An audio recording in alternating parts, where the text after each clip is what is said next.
dear friends, ladies and gentlemen, I wholeheartedly welcome you in Warsaw. Those of you who come from abroad on the event organized by European Democratic Party, the party that Stolice Demokratyczne is a proud member of, concerning the political manifesto we just are going to announce before the 26 May elections. And here is the preliminary version, which is printed in Polish. Czyli mamy tutaj wersję po polsku, którą Joanna będzie tak miła i rozda. Chcieliśmy przeprowadzić krótką dyskusję, żeby pokazać ten program, żeby także Państwo mieli świadomość, jakimi wartościami będziemy się kierować w naszej działalności politycznej. Jak wiadomo, nasza partia popiera Koalicję Europejską, której jest członkiem i będziemy także oczekiwać od kandydatów, na których będziemy głosować, wsparcia postulatów, które wspólnie z innymi partiami członkowskimi EPD opisaliśmy w tym manifestie. Just told the basic background of why we are distributing this manifesto before the elections, and now I want to introduce to you our distinguished guests from Europe who will briefly discuss the major points of manifesto. And of course, I encourage everyone to take part in a short debate afterwards. So, coming from the right side, Dr. Istvan Sertoradic. Am I pronouncing it well? Dr. Istvan Sertoradic is a mayor of a city called Usko in Hungary, and he is one of the very few successful politicians who was able to win in the local elections over the candidates of Fidesz party, of Viktor Orban's party. And his party, the New Start, or the New Beginning, is a hope for all of us that the politics in Hungary may become again friendly, human-friendly, and Europe-friendly. Anita Velić-Fabijanić, dobrodošli Anita, is coming from Croatia, representing our member party in Croatia, and is specializing in social affairs and generally in politics. And I'm very glad to have you here, and sorry for the last-minute call, because Anita is replacing in this panel our friend Frédéric Petit, who is the member of French Parliament, and he resides in Warsaw, but he was not able to come because of the traffic jams on the Zakopane-Kraków road. So na Zakopiance zawsze jest tłok. And last but not least, Asier Aranbari, who represents the Basque National Party. And congratulations, Asier, on the result of the elections. His party, yes, PNV made a wonderful start before the European elections, winning massively in the Basque country. So we have the government for the next 4 years. Congratulations, I'm very glad to have you here. It's your first time in Warsaw, right? Second time. So maybe at the beginning I will pass the floor to Istvan Sertoradic and ask you for your opinion on the common political way we share, and the problems we have in the Eastern and Central Europe with the rise of authoritarianism, and what can we do together, based on this manifesto, to overcome this problem.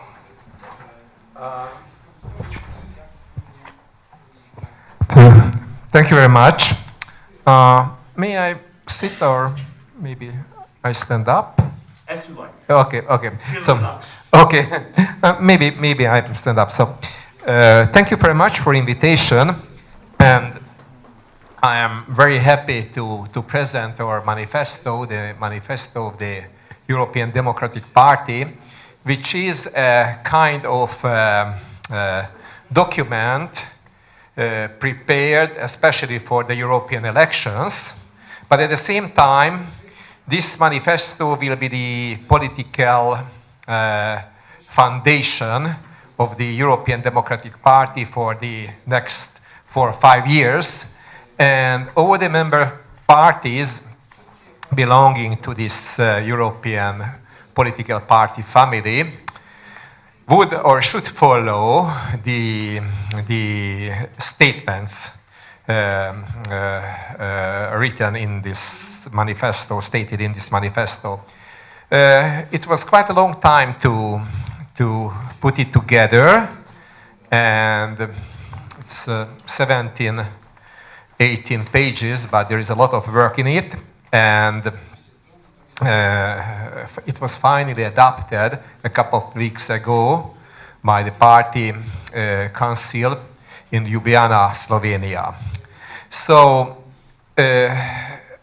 my position now and my possibility now to highlight the situation in Eastern Europe and how the authoritarian regimes are gaining more and more power.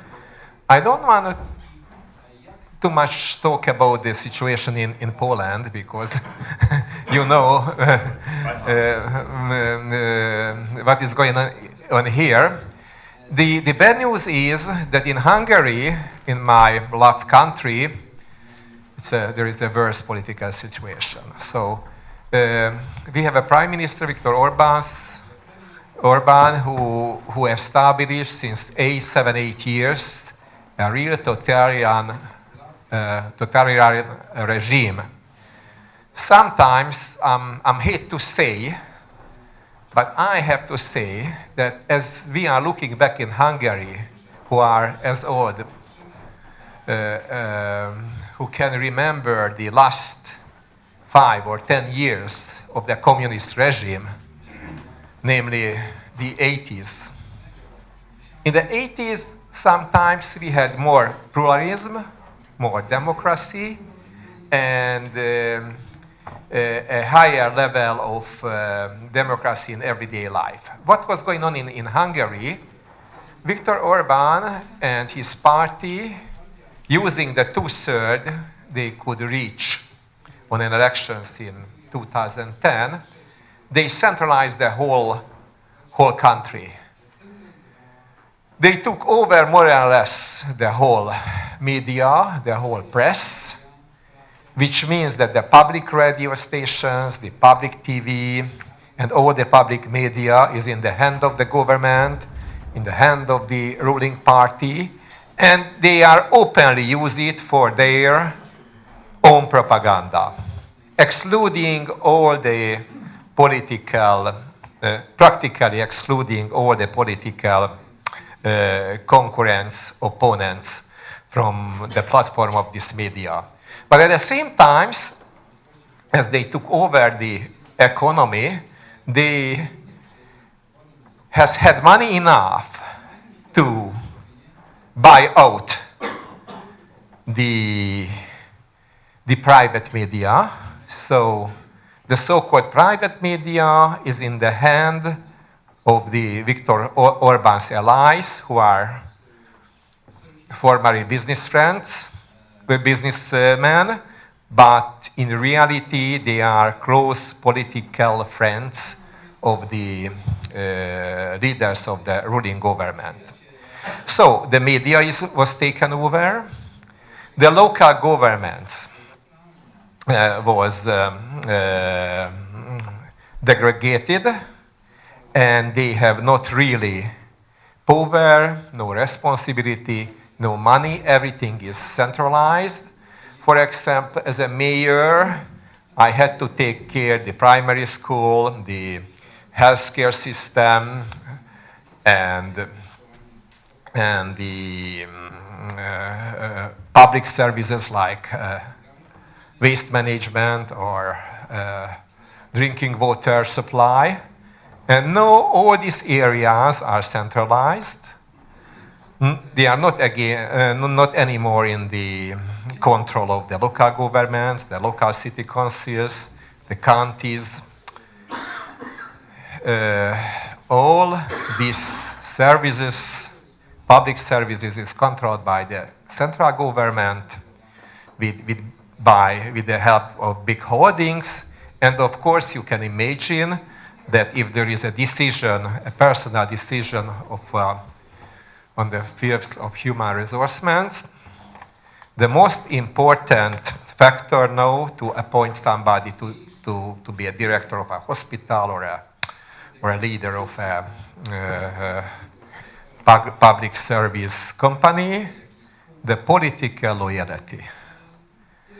The professional knowledge became only a second or third factor.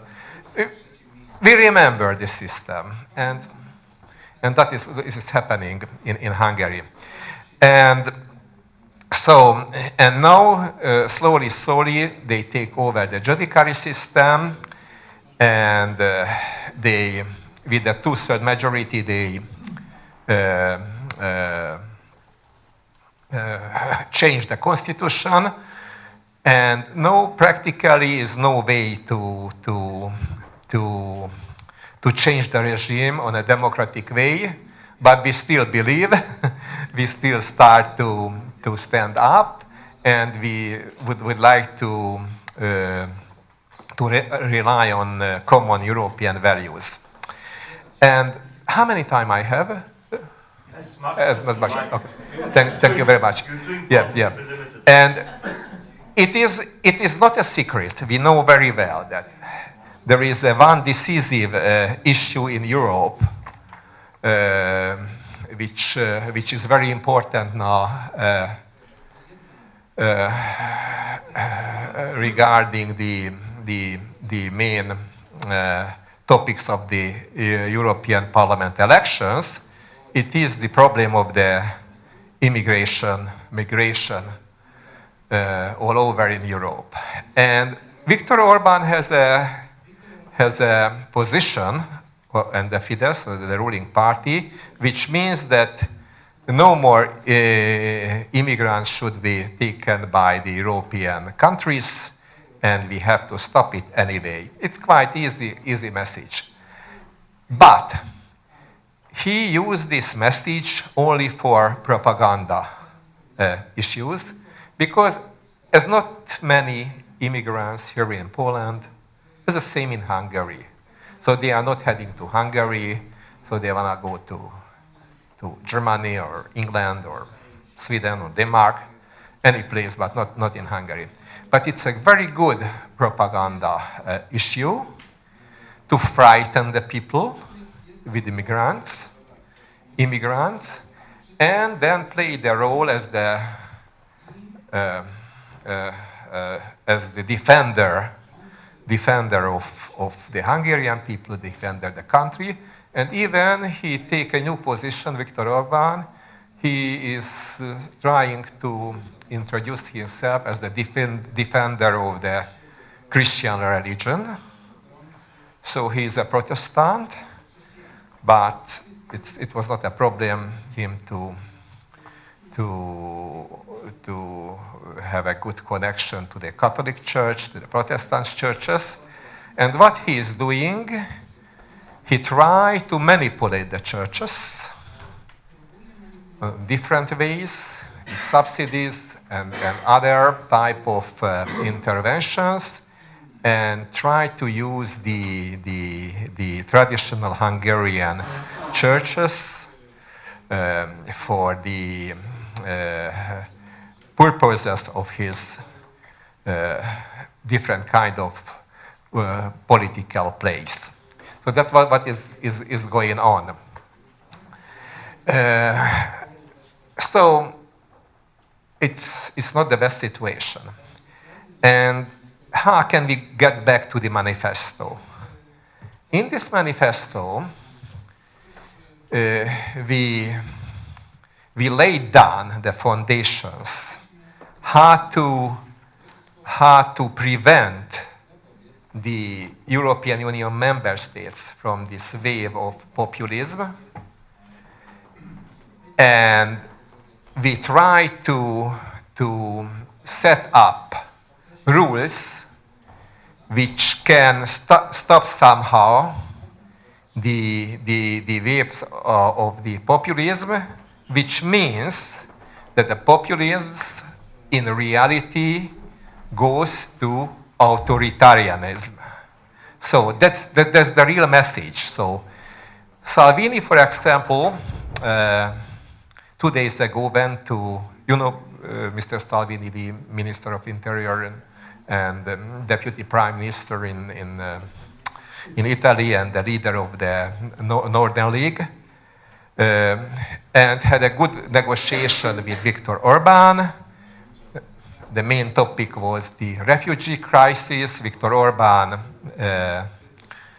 showed him to the fence to our southern border, the border to Serbia, and they agreed that that's a good way how to prevent the European Union from migrants, from immigrants. But Mr. Salvini should know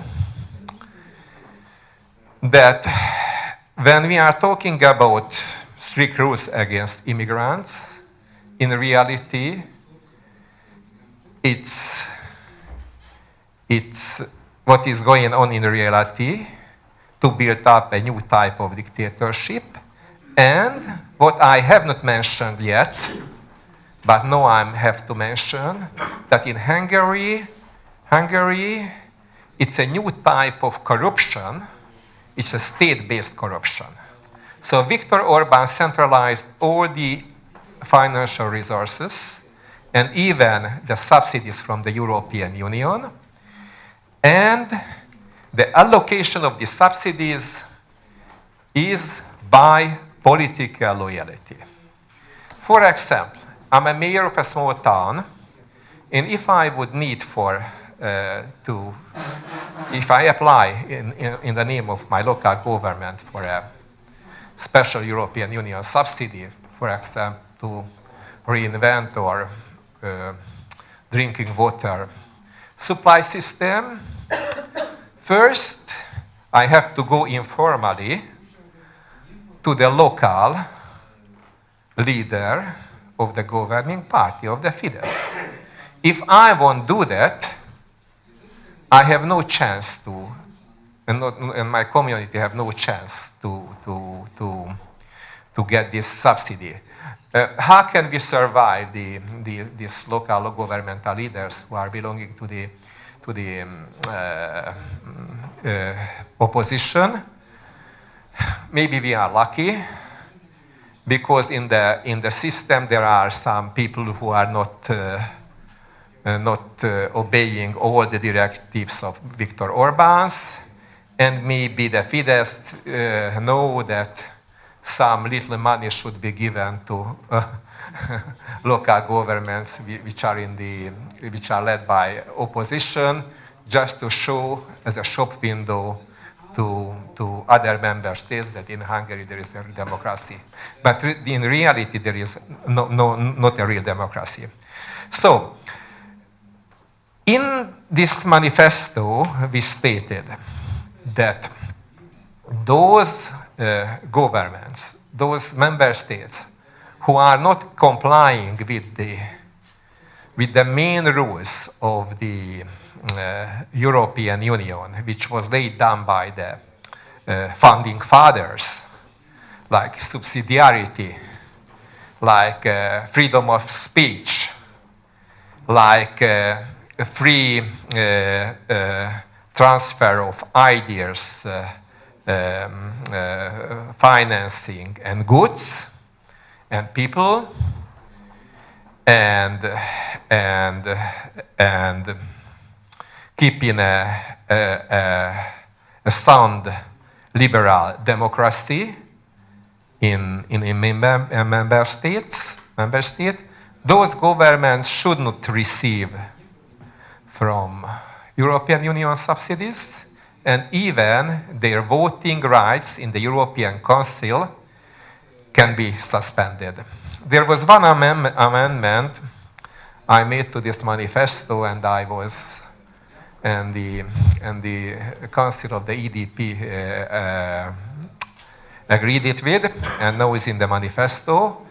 My my amendment was that this punishment should be imposed for the government, and private persons and local governments or civic organization should apply for European Union subsidies directly to Brussels, not through the Hungarian governments, because it could hijack the money transfer, and now it is adapted. So I think this is the point when I can stop my speech, because till midnight I could speak about. I'm sorry to tell you about such a very bad news in Hungary, but maybe in Poland is a similar situation, but not as bad as in Hungary. And the take-home message from my presentation is that anyway we have to stop somehow the marching of the authoritarian and populist politicians in the European Union, and the EDP manifesto is a proper instrument for such a kind of political fight. Thank you very much. Thank you, Istvan. The EDP manifesto will be a proper tool to fight the authoritarianism under the one condition, that we will have members in the future European Parliament. And speaking about this, when we are discussing last time in Budapest, one of your colleagues, member of Parliament, said, God's sake, Poles are not that stupid to follow our way. I think that we have to do everything to not make her disappointed in this. Speaking about the members, one of the major points of the agenda in the manifesto is the proposition of having transnational lists to European Parliament in the next elections. That's because a European Parliament is not real Parliament, while the European parties are not properly represented within the Parliament. People are voting for Platforma Obywatelska or Peace in Poland, but there is no Platforma and Peace in European Parliament. There's EPP, a European Reformist Conservatives and something. We are under the different name because we are the part, so far, a part of the ALDE group. And nobody votes those parties who are legally existing in Europe and bearing European names. I think that for the smaller political entities like our party, and many parties that are comprised in European Democratic Party, the transnational list will be the best thing possible to make us visible and to make our agenda valid. And having the parties on the lists that people vote, we will be able to cut the local problematics that is having nothing to do with the European elections from the agenda. As you know, in many countries, not only in Poland, the voting to the European Parliament has much more stress on the local issues than on the European issues. But before I will give floor to Anita to say what does she think about this, kako ty myślisz o tym, I will wholeheartedly welcome a very special guest we have and who will join us also tomorrow, Mr. Gerd Weiskirchen, who is the former member of German Bundestag, representing the SPD, and he is the man behind the support of SPD for Solidarność in 1980s. So welcome our friend and a historical figure in Polish-German relationships. Now, apparently, she speaks English better than Prince Charles. Oh. Anita, the floor is yours. Thank you. I want to say hello to all of you. I'm coming from Croatia. How much of you was the seaside in Croatia? A lot of. Several times. EDP manifesto is a very important document. I'm coming from one of smaller parties in EDP. But in Croatia, we have MP, we have major in our, country. So it's important to say that local teams can be teams for the European elections. So transnational lists are very important for smaller countries. I think that now we have 11. When Brexit will be, we will have 12 MPs in European Parliament. It's a very, very low number. But if we are part of European Democratic Party, then our voice will visible and our ideas will be visible. From the European Manifesto, the keys for future, it says that education and exchanges. I think that all of you heard for Erasmus. It's for younger population. It's very important because we have opportunities that we didn't have when we weren't in European Union. Also, it is important for young people to talk about minimum wages, for talk about working conditions, social dumping, and about minimal income, and also for over 50s about minimal pensions. Tomorrow I will say something about totalitarian regimes on the Balkans, about migrations. Hungary did what happened with the borders, but now migrants are in Bosnia and Herzegovina and on border with Croatia. We aren't in Schengen, and that's the problem. We have border in Serbia and with Bosnia and Herzegovina, and a lot of illegal immigrants come into European Union. We are not in Schengen. We can't stop them. We still don't have instruments how to solve that problem. So it's very important to smaller countries get voice in European Parliament. Also, it's very important for young people to go to elections, to vote, and to promote ideas for European Parliament. Thank you. Thank you very much, Anita. It's a pleasure to have you here, and thank you for these remarks. Asier, as you are representing the party that is the party lucky enough to govern in your country and having the real influence, I think it will be very fruitful for all of us to hear about the social issues we are touching, because Europe is not only the mechanism of gathering power and promoting the values and realizing common goals, but it's also the great economical achievement and the great tool to make simply its citizens' lives better. I think that as being the party that contains parties from center left to center right, including liberals and Christian Democrats and the social liberal parties, we have to put more stress on the social programs we are promoting. The floor is yours. Thank you very much. It's a big honor here today. And my English is very poor, and so sorry. We are in this moment in the Basque Country government, and we have a very interesting document about the future of Europe. It's according to the manifesto, and it aims a vision of future of Europe. It has different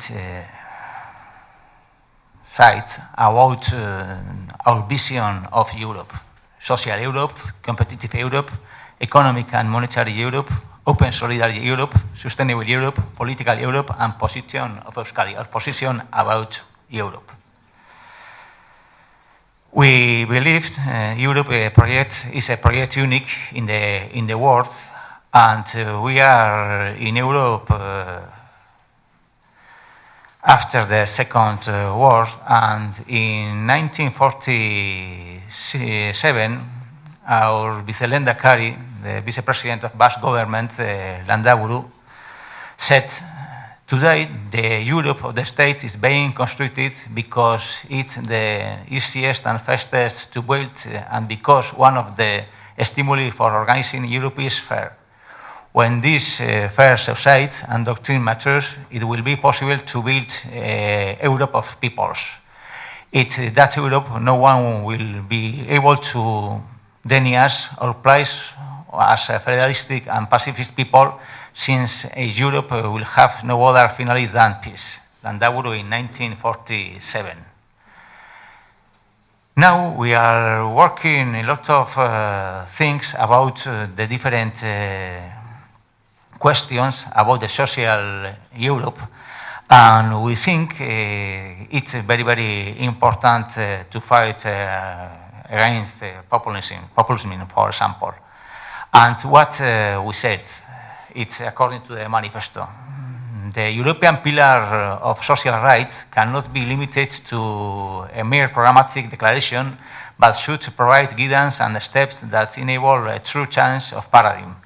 Move from budget austerity to a scenario where the launching by different administrations of the police necessary for the social dimension is compatible with the seeking macroeconomic stability. It's very important with us.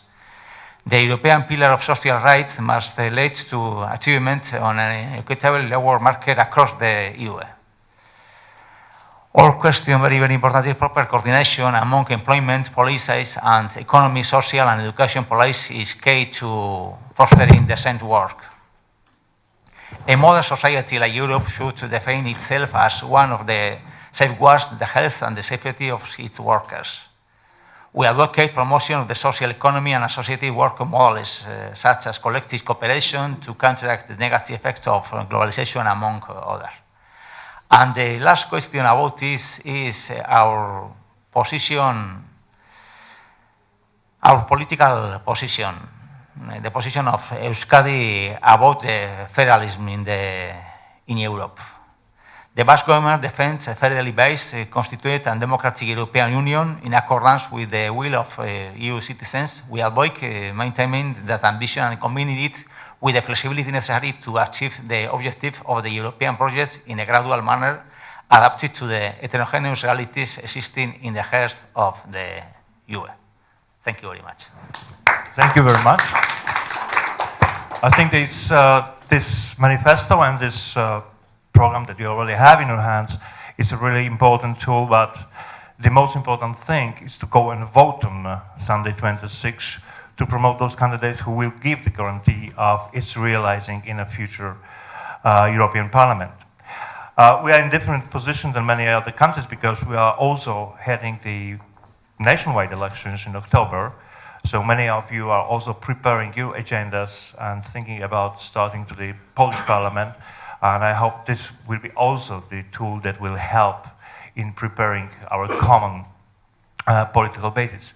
Now, I only want to encourage you to take part in the discussion and to put questions, and our guests will be more than happy to answer. Kazimierz?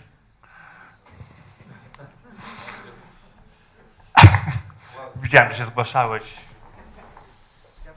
Firstly, listening to the speech of our Hungarian friend, I was still thinking about Poland. There are so many similarities, and not because of the old historical friendship of our country. So the reason is rather sad. But trying to read this manifesto, I could have one important remark which is connected with our conference tomorrow. You are writing in this manifesto about cybersecurity. It's a short point, but I should say that the more modern analytical work on it make a difference between cybersecurity and information war. There are two different domains. And cybersecurity, as hacking, etc., it's much more technical issue, but information war is much more connected with social psychology, with Putin's politics, historical politics, etc. And up to now, we are rather, and with a new approach to the historical science, to historiography, with narratives, etc., and we are rather defenseless in the whole Europe. There are several attacks in this domain, very different and very sophisticated. It's other way in Germany, other way in Poland, etc., etc. So I put stress on it that possibly we should have a common politics, common analytical studies. What is very important is internationality of these studies. And it is something new and very dangerous. So if I could have an advice, this point could be a little bit, could be put a little bit broader as it is. And well, we have a chance, I know that it's your conference as well, so you are putting this stress. Tomorrow we'll be discussing about this much broader and in an analytical terms. So it's my small remarks, and thank you for your visit here in Warsaw. Thank you very much. Thank you very much, and thank you reminding us the historical friendship between the two nations, the Hungarian and the Polish nation. So I tell you my personal feeling here. So when I'm ever coming to Poland, I'm coming home. I was 17 when I was here first time hitchhiking. You know, it was the 60s. So, and since that time, Poland in my heart. So sorry for this subjective comment. But you took the point. You took the point. On the airplane, I just read again the manifesto, and it was my feeling that we have only a very small, few sentences about the cyber security, and even we didn't give much room to the phenomenon, what you called information war. But you were not so lucky to participate last Monday in Budapest. We had a meeting organized not by the European Democratic Party, but its party foundation, the Institute of European Democrats, the EID. Johanna is here, who is the executive director. And we devoted a one whole day conference for the topic.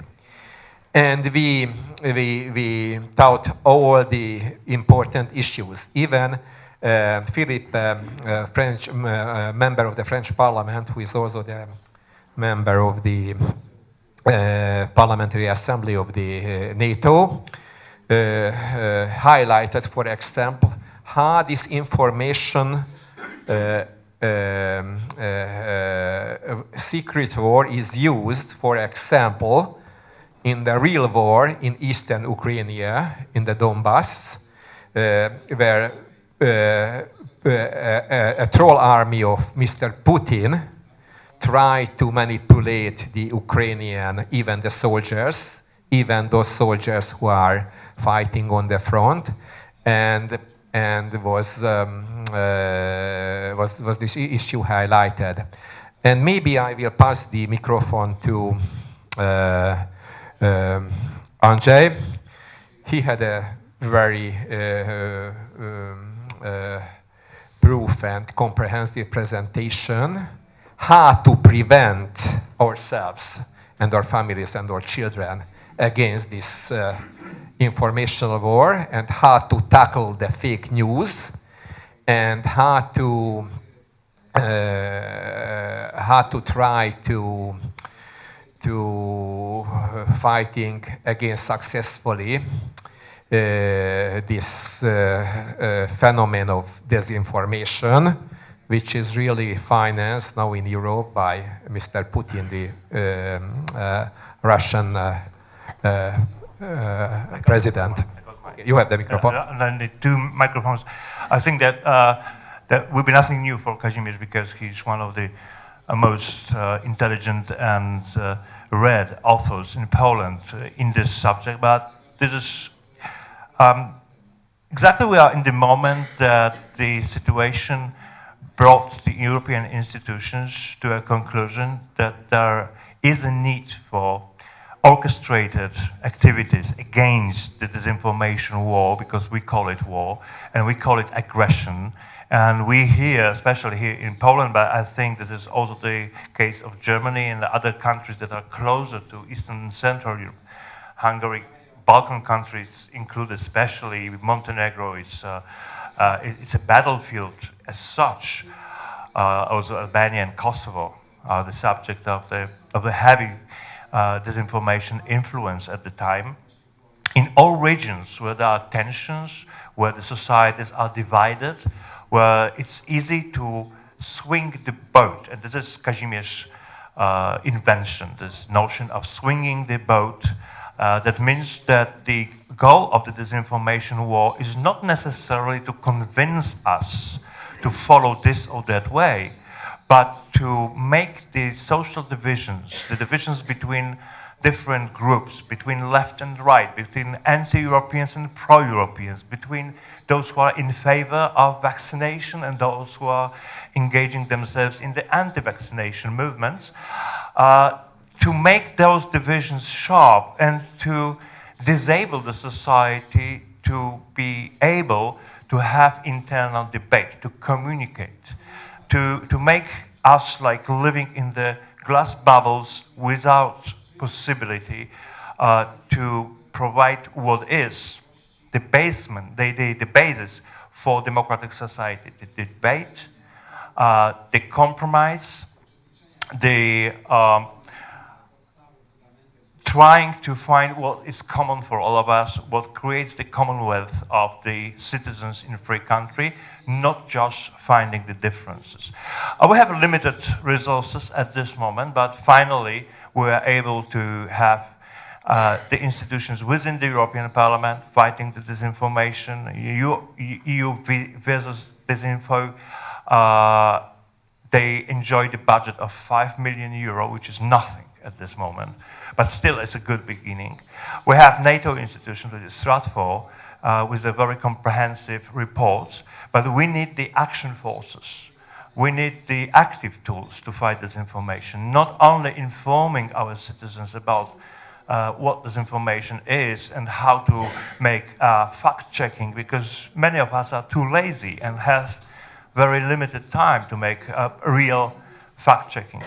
But to have active tools to block all of these who are disseminating disinformation among the citizens, who are promoting the websites or profiles that are active, to ban the bots as the tool in a political campaigns, and to actively encourage the great internet companies to make their services clear of disinformation. This is the Facebook responsibility, the Google, the Twitter responsibility, to not be the tool used by terrorists, as a matter of the fact, or aggressors.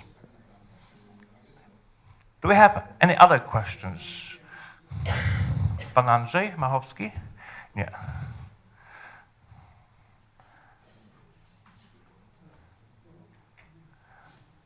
Right, then, I think that's very fruitful meeting, and this was very good to hear from you. Most of us will gather also tomorrow, so we'll have long time for discussions. I think that the most important thing we have to remember is that the elections is only the part of our tasks, our work, because we have our everyday activities in politics and in local environments, in self-governments, and wherever we are, to promote the values that made us sitting here together and discussing together the document that we all agree. And if I may quote at the end of this meeting what I regard as the most important thing,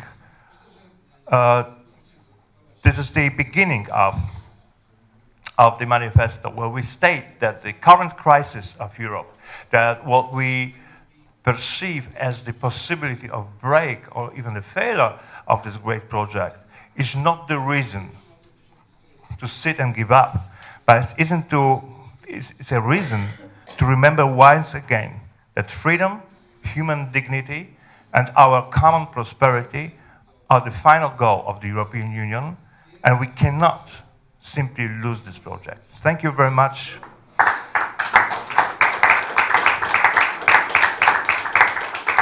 I think the discussion will... Tak, no, teraz Andrzej Machowski.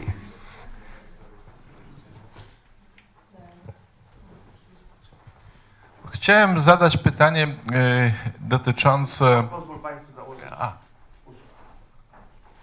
Chciałem zadać pytanie dotyczące proponowanej przez Europejską Partię Demokratyczną zmiany zasad wyborczych do Parlamentu Europejskiego, czyli ta propozycja, aby te partie na poziomie europejskim startowały. Czy ta propozycja, ona miałaby prowadzić do tego, że w zasadzie wykluczałaby możliwość startowania poza, czy też zawierałaby możliwość i takiego startu? May I respond? Okay, I will answer for this. The major concern is to make European Parliament more European, but not to exclude the local politics from the European perspective. So we want to have a significant number of members chosen from transnational lists, but not 100%, because for one simple reason. If we have the elections with transnational lists only, they will be disencouraging for the local constituency to vote, because local constituency is connected to the parties that they are having contact on a day-by-day basis. They vote them in local elections, they vote them in the parliamentary elections, and there's no reason they should refrain from voting for them in the European elections. But having said so, I think that 25% of seats allocated to transnational lists will make European parties more important, make their existence justified, and make the European policies more European. Just additional reply. At present time, what is going on? In the 28 member states, I'm still counting Great Britain as a Europe. They're taking part in the elections. Yep. So, it's funny. In each country, there are different rules. For example, the case of Romania and Hungary. In Hungary, only the parties who can run on the European Union parliamentary elections, no independent persons, no civic organization, just parties. But at the same time, in Romania, for example, you can run as an independent candidate if you can collect your signatures, and maybe in Croatia. So something different. So I think by EDP, independent candidates are not excluded. The only thing what Andrzej mentioned, that the 25% of the seats should be allocated for European Union-wide parties.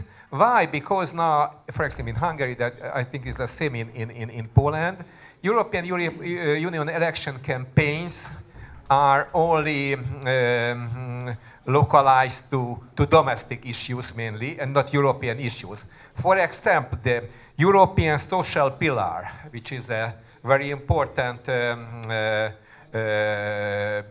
base of our manifesto, which was launched 2 years ago, it's practically unknown in Hungary because the government propaganda neglected it, and such an important thing like a European-wide social constitution of the Union is just unknown, can be unknown in a member state. So that's why we are thinking about the European Union Parliament should dealing with European issues, and if we are dealing with European issues, we would need European-wide political parties. In a nutshell. Thank you very much. Absolutely. If you observe Polish elections to European Parliament, you see that there are two major blocks, and those blocks are fully concentrated on the domestic affairs, on domestic issues only, and the subject of European presence of Poland is rather in rhetorics than in real programs. And this is not the first time. Every European elections looked very much the same, which also resulted in a very negative effect, which is that 50, maybe 60% of elected members from Poland are completely inactive in Brussels. And just traveling Brussels, Warsaw, Brussels, and trying to have as many interviews in the Okęcie airport as possible, but remain completely mute in European Parliament that pays them money. On the other hand, you could observe many important votings in the EP in the last weeks. That votes of Polish members were completely ununderstandable. The gas directive, which was voted by the peace members against the will of their own government and against the interests of Poland. Why? Because they were subject of party, of the politics of their party in the European Parliament, right? Rather than the party in Poland.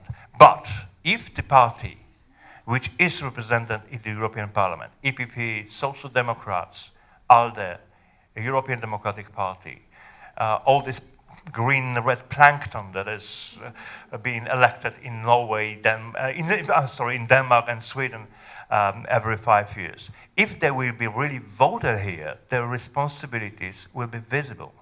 Now they are invisible. Being the member of ALDE means nothing in Poland.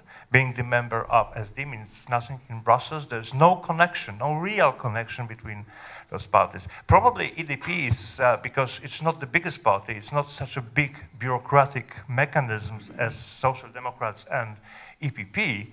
I think that EDP is one of those parties who will only gain something more than has now due to transnational lists mechanism.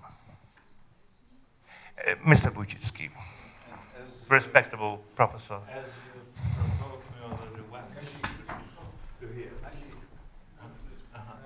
As you provoked me already once to take the floor, there is here a very important point about punishing the authoritarian regimes in Europe.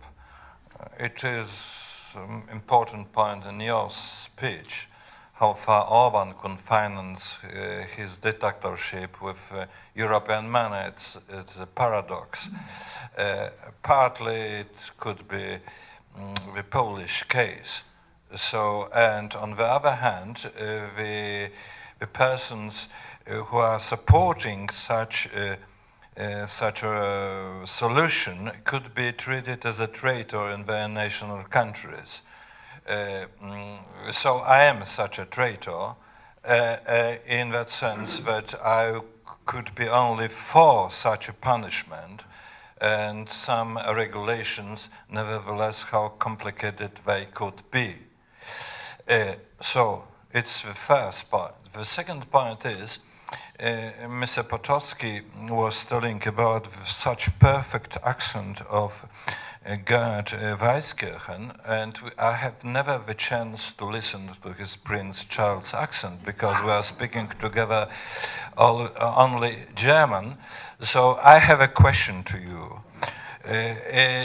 How far, what is the reactions in Germany to this authoritarian governments like in Hungary, or what is possibly for the Germans even more difficult in Poland? What is this reaction to to these authoritarian tendencies in the other European countries in the Germany. Could you tell us some words about it? God, in your Prince Charles accent, of course. No, thank you so much for this question, but you will then, if you are going to listen to me, this is not a British accent, it's more an American accent. So, but to give an answer to your question, I would say at first,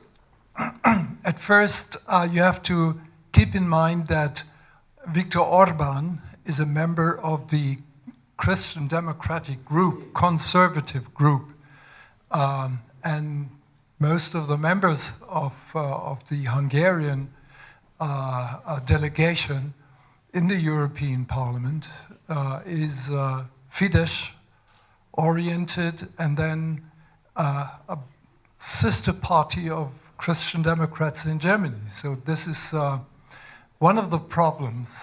But the Social Democrats, they do have a sister party, for instance, with the corrupt Romanian system. So that's one of the problems, that the party families are in a way affiliated with the problems that they are creating. So what to do with this? At first, and this is good to hear, that the candidate of the Christian Democrats in Germany, Christian Social Union in Germany, Mr. Weber, makes it very clear cut that he is not going to be a kind of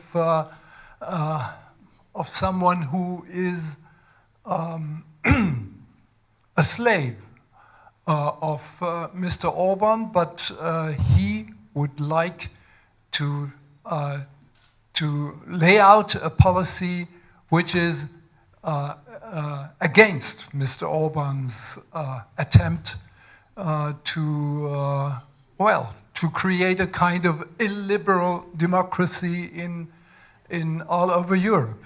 So this is the real distinction line. That is, that liberal democracy is at stake these days.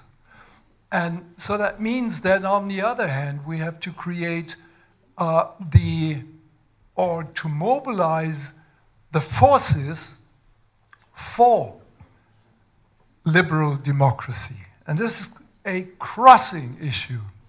Social Democrats, liberals, Christian Democrats are on the same right, on the same level, defending liberal democracy and working against the attempt to change the liberal democracy rules in Europe into illiberal ones. So this is, I guess, is the real crossing point in this election that year. And the problem is, and this is a European-wide problem, we have to lift up and to mobilize the democratic-oriented majority. This is the majority in all over Europe. And this is up to us, all of us. Whether we are Social Democrats, whether we are liberals, Christian Democrats, or whatever kind of family we are affiliated to, we have to defend democracy this time, crossing political lines. Ja, schön, vielen Dank, Gerd. Das ist kein amerikanischer Akzent. Do we have any other questions? Czy mamy jeszcze jakieś pytania? Jeśli nie, to mogę teraz powtórzyć moje zakończenie, ale ponieważ wszyscy je słyszeli, I can repeat what I said, concluding this in final remarks, but I think it's no need to, because we are all following the way of democracy and following the path that we started here in Poland 15 years ago, but in Europe much, much earlier. And this was the dream of my generation, to be a part of the Western world. And being the part of the Western world means that we need not only the profits, but we have also the obligations. And we, the SD, we are the party that respect these obligations we have towards Europe. And we appreciate the benefits we were given. Thank you very much for this wonderful afternoon. And see most of you see in the tomorrow. And have a beautiful evening in Warsaw.